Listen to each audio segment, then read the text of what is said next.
Hello students, this is Ms. Salma and today we're going to be having a writing session. In this writing session, we're going to learn how to change an extract or part of a story or novel into a play script. Play scripts are usually given to actors in order to know their lines on the stage or in a movie or in a drama or a play and so on. So yeah, we're going to be changing from a novel using speech marks into play script using columns. Okay, so let's start. There are a couple of rules that you guys need to pay attention to. First thing is that we write the name of the character on the left hand side.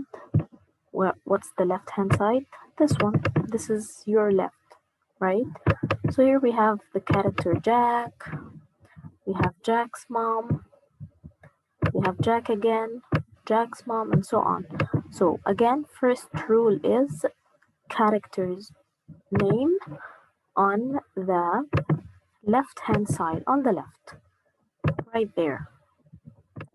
Okay, so number one is done. Number two, colon after the character. What is the colon? The colon is these two dots on top of one another. These two dots are called columns. So right after we write the name on the left hand side, we need to follow the name with the column, the two dots. All right, and after that, we need to write stage directions. Stage directions. What are stage directions? Stage directions tell us if you're an actor or you're rehearsing for a movie or for a drama, a role or a part that you're taking in a school drama, school play, you probably won't just need your lines. You will also need what you're gonna do on the stage, how you're going to act, how you're going to talk. So stage directions are there for this. They tell you what to do exactly on the stage and how you move on the stage. They tell you everything that you're gonna do and how you're gonna act on the stage. Again, so stage directions, they add extra so you would know how to, or they tell the actors how to act. Are they gonna say this in a very loud voice, in a very low voice, whispering or shouting? Surprised or angry, and so on. So stage directions are put between brackets. Again, stage directions should be put between brackets, just like this one, talking to himself or shouting. All right. Or also we have here shaking her head. This one shaking, Jack's mom shaking her head. So again, number one rule is to put the name. After the name, we put the two columns, the colon. And after that, we open a bracket, write the stage direction, and then closing the bracket, and then say the speech. All right. Okay. All right, so after the stage directions, we also need to make sure that we start a new line for each new character. So I can't put in the same line Jack's mom's speech and Jack's speech like that. No, we need a new line for each character. New line for each character, right? And the very end punctuation, you need to focus on capital letters at the very beginning of the speech. First word of the speech must begin with capital. Full stops, exclamation marks, ellipses are just, like the three dots. But yeah, forget about them. And brackets, if you're gonna need any. All right, and commas for sure. So focus on the punctuation, especially capital letters, full stops, exclamation marks, question marks, and so on. There's also one more thing you need to pay attention to, that you have to add a narrator.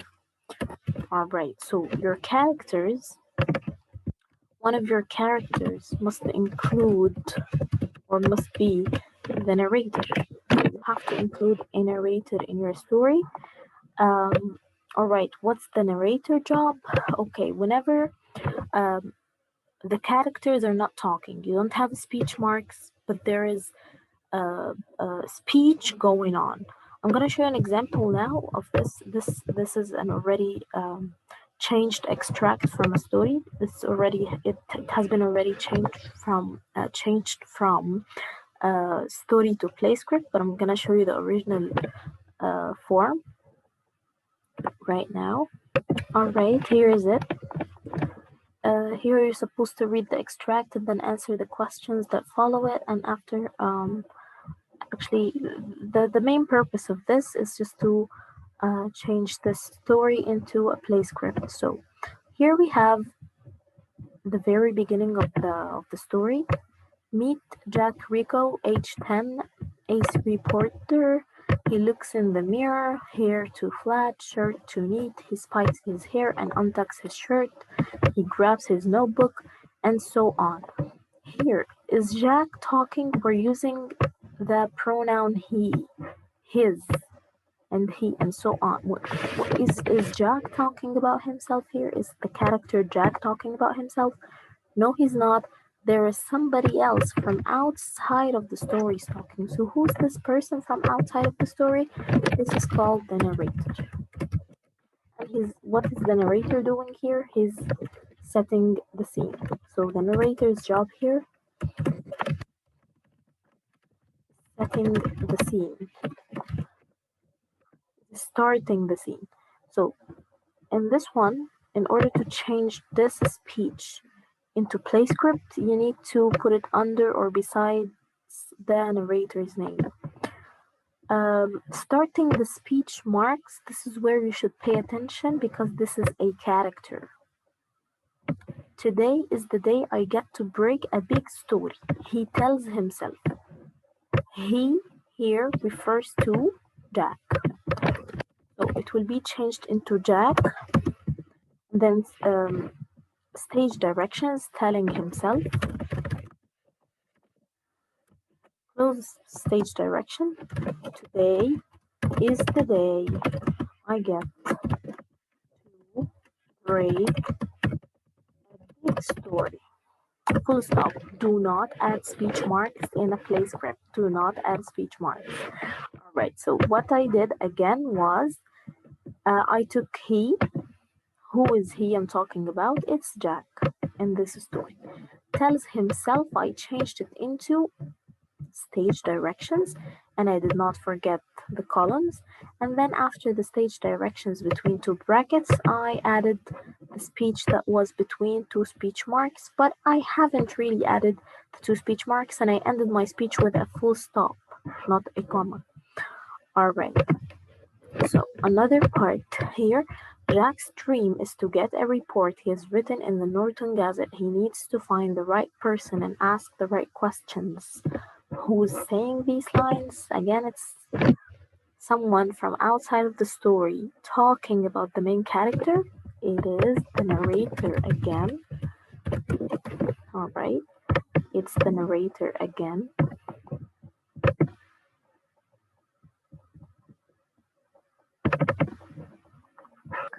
All right, it's here, the narrator again.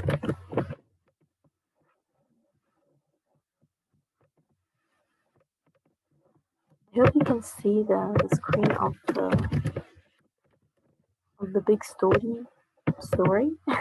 So here is the narrator again. Jack's dream is to get a report he's written in the Norton Gazette. He needs to find the right person and ask the right questions.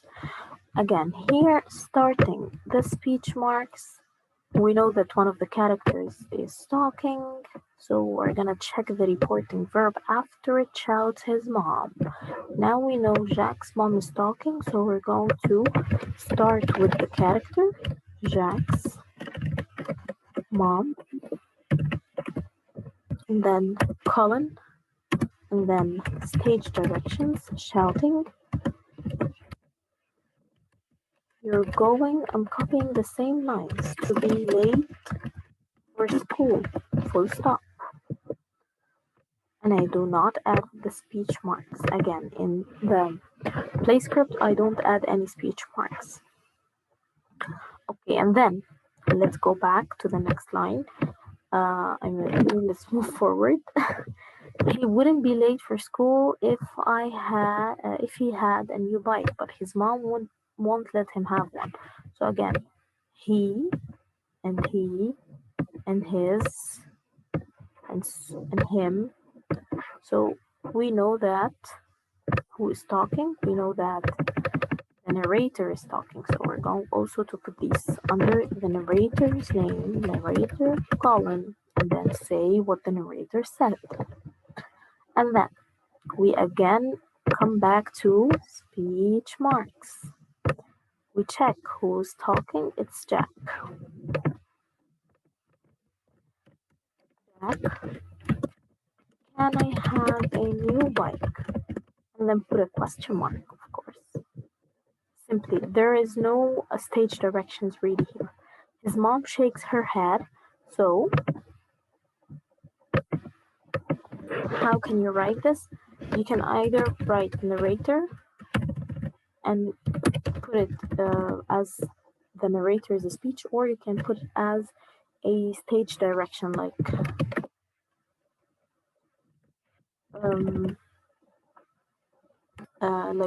either stage direction just between two brackets with no one talking, like Jack's mom shakes her head, or narrator, Jack's mom shakes her head. It's your choice, and it's not really gonna make a huge difference whether you're gonna put this. It's something that one of the characters did. He didn't say anything. She just did something, which is shaking her head, for example. Jack's mom shakes her head. You can either, again, as I mentioned, to put it between brackets to be as stage direction, or to put it under the narrator's name. And then why? Whom do you think is asking this question? It is Jack. So Jack, why? Jack's mom. Because she doesn't continue talking. So this is when I put the 3 dots, because, and then she keeps talking, but here the story does not mention what she said exactly.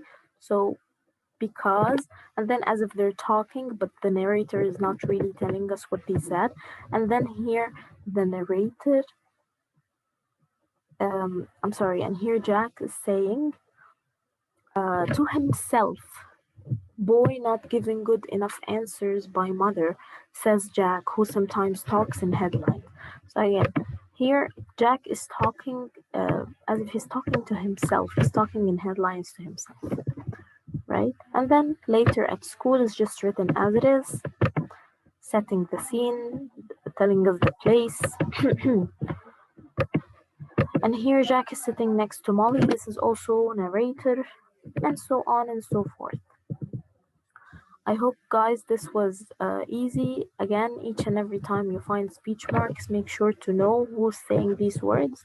If it's just information said about the characters, or what the characters are doing, or what the characters are thinking or saying or anything, know that this is the narrator's parts, and it's usually written in third person singular pronouns like he or she or they, and sometimes, of course, third person plural like they. So again, narrator always refers to the characters as he, she, it, or they. So these are called third person pronouns. So yeah, if that one of the characters is talking, they're gonna be using I and you, right? So yeah, I hope this was useful, and I hope this was easy, and see you next time. Goodbye.